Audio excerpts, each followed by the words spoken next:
Hey, it's Central Valley Business. I'm your host, Steve Wong. My guest for this segment is Brijesh Sharma. Welcome to the show, and we're going to talk about all things India, as in how do I get there? How do I decide what it is I want to see? In other words, travel to India, right? Yes.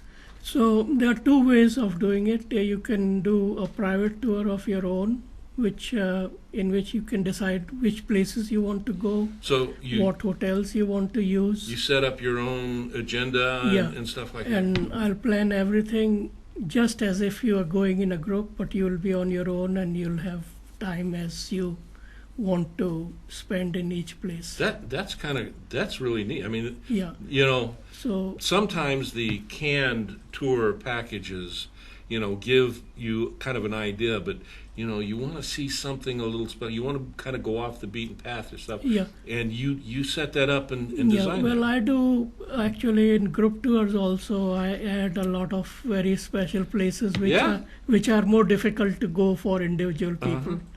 Okay, I'm going to stop you right there, Bridge. If I was going to travel to India, what would be the primary thing that you would recommend that I want to see while I'm there? Well, for first-time visitors, North India is very interesting. Okay. So most people land in the capital, New Delhi, Mm-hmm. and visit the Taj Mahal, which is just Yeah. 150 miles from there. Awesome. Now, you said North India. Is there a difference between the regional parts of India? Yeah, very There much. is? Yes. Okay, tell me about it. So it's a mainly linguistic difference Okay. and geographical difference. Uh-huh. So South India, the peninsular part of India, is very tropical Okay. and more educated than North India. Is it really? Yes. Now, see, tropical, that would be like jungles, which brings to my mind, Green, more green. yeah, Yeah. Rudyard Kipling's The Jungle Book would probably be. Kipling was more in Central India Central, and yeah. North India. Okay. Well, see, that's my American Yeah. concept of that. But that's great. So, all right. So that's South India and North India. What about in the middle? So in the middle, there are also some very nice places like Hyderabad. It was a princely state. Mm-hmm. The ruler of Hyderabad was the richest man in the world in 1960s. Oh, I'm liking that. And one of his main residential palaces has been converted into a very world-famous luxury hotel. Okay. And it's run by a very important group of hotels, Taj group of hotels. Yeah. Okay. Now, Bridge, you before we went on camera, you said you came to the U.S. What was it, '99? Yes. Okay. What got you into the tourism industry? Well, after graduating from my college, I worked as a tour guide Oh, did you? for 5 years, Yeah. from 75 to 1980. Okay.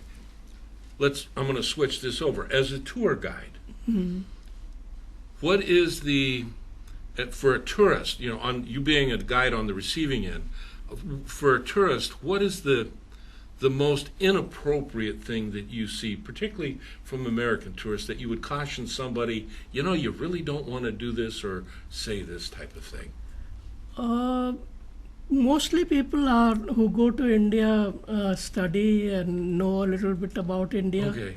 And there are very few instances where people behave inappropriately.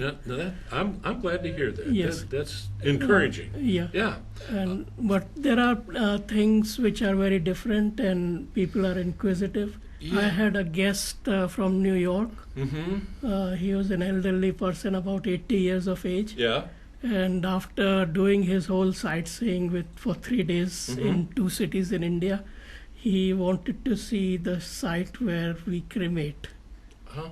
And he wanted to see how the cremation is done, because here the cremation used to be done, and even now it is done in electric chambers. Right. So you don't see Yeah. actual burning or Uh-huh. anything.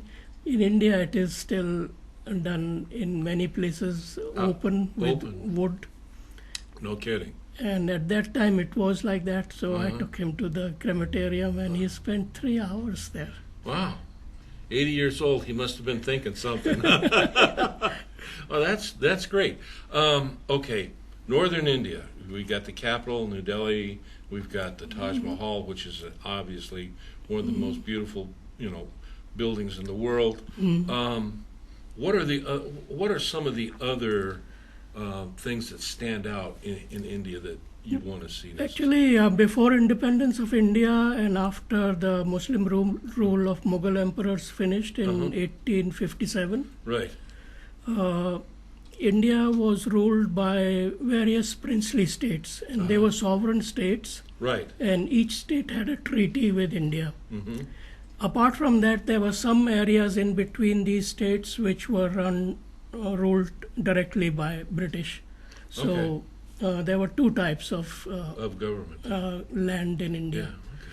So in 1947, when India became independent, Right. the government decided that there will be a democratic government, Right. a republican government.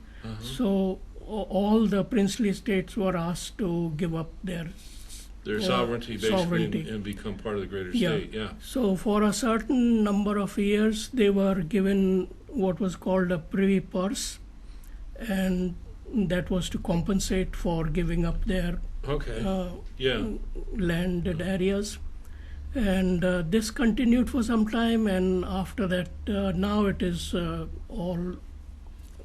Yeah. And then there were some divisions done according to languages under the first prime minister. And I understand, and I have a friend he's someone that I met, that he is a barrister before the Indian Supreme Court, and he explained a lot to me about the language differences and the geographic stuff and as an American, knowing very little about India, it was very enlightening to me that, because we often think of a country and then we think of the unity of unanimity of the language and stuff, but that's not so in India. They still have areas where they speak different languages. Yeah. Okay, so Bridge, I'm liking what I'm hearing. This is really interesting. But if I happen to be someone that's watching it on the internet there, how do I get a hold of you? I have a website, www.indiatravelerusa.com. IndiaTravelerUSA.com. Yes. Awesome. I can go there and it's the most informative site in US about India. I have descriptions of 80 cities in India, and I have a history of India from prehistoric times to the present. Ooh, that's awesome. So I could go there, spend a little time, do some investigation. Now I have some knowledge about things that I might possibly want to see, and things that, well, I thought I was going to want to, but, after maybe not that, I want to put something else in its place. And at that time, then I get a hold of you. Yes. Okay. Now, I can get a hold of you through your website, right? Yeah, and you can call me also. Well, that was the next thing. Yeah. What's the number? 559-446-0499. All right. Awesome. Appreciate you being on the show. I learned a little bit today, and that's always a good thing. And this, at present, I'm marketing two tours. Oh, okay. Tell me about them. The one tour is during the Christmas, New Year academic vacation time. Okay. The tour starts from San Francisco on December 26th and ends in New Delhi and on January 12th. So for the academic school break, that'll fit right in if I happen to be a student. What's the other tour you got going? And the other one is a tour in which I have an art workshop.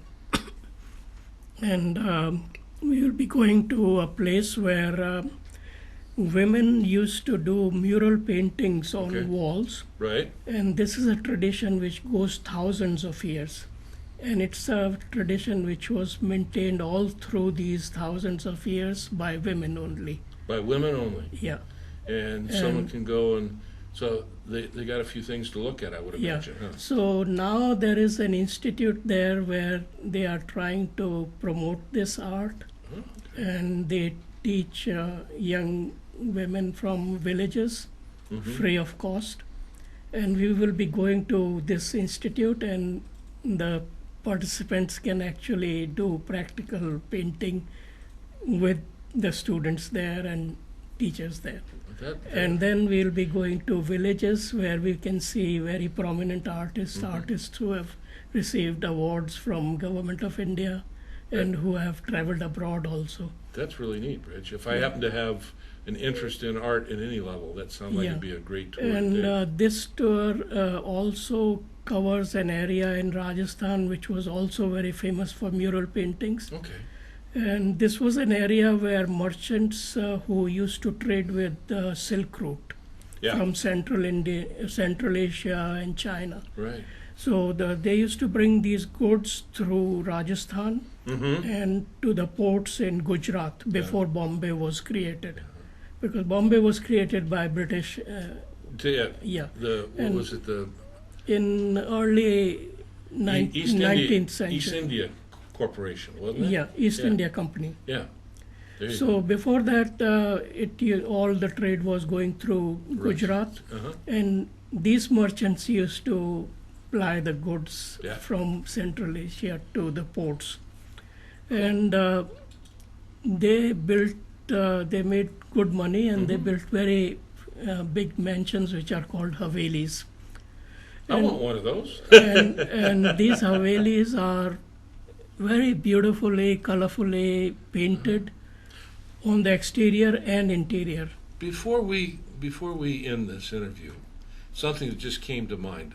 Okay, we're talking about tours. Mm-hmm. But you also said you can individualize for someone.